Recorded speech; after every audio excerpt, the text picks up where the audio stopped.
A Russian missile has killed one civilian vessel at Odessa. Ukraine intelligence has confirmed its role in car bomb killing of Russia-backed official in the occupied eastern city of Luhansk, an operation it said it conducted with local resistance forces. European Commission President Ursula von der Leyen has recommended that the Council opens accession negotiations with Ukraine and with Moldova. We have details in this report. As the war enters its 624th day, 3 people were killed in Russian attacks on the village of Bakhmut in the eastern Donetsk region. Ukraine's emergency service says the 3 bodies were recovered from the rubble of a destroyed house. Ukrainian Energy Minister German Galushenko accused Russia of attacking Ukrainian power infrastructure 60 times in the last several weeks. Mr. Galushenko is visiting the United States to discuss ways to protect and strengthen the country's energy network as temperatures drop. Ukrainian President Volodymyr Zelensky says safety rules had been violated, leaving soldiers and civilians exposed to a deadly Russian missile strike on a village in the Zaporizhia region, which he described as a tragedy that could have been avoided.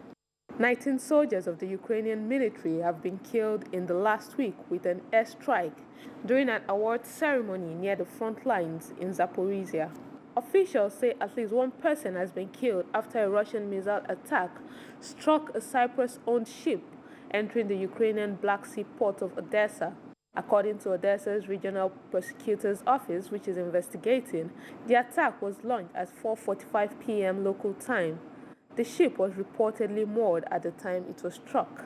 The war in Ukraine began on the 24th of January 2022 and has claimed tens of thousands of lives, mostly soldiers on both sides, devastated the country, and sent diplomatic ties between the West and Moscow to historic lows. Despite a huge massing of Russian forces around Avdiivka, Ukrainian military officials say defenses are keeping Russian advances at bay.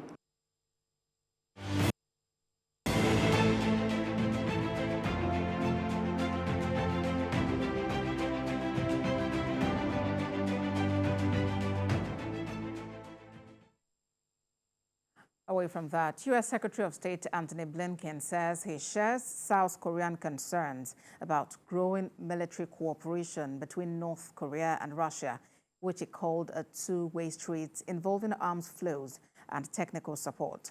North Korean weapons have reportedly appeared in use in Gaza, and the United States and allies have condemned what they say is a flow of arms and military equipment from North Korea to Russia for use in Ukraine.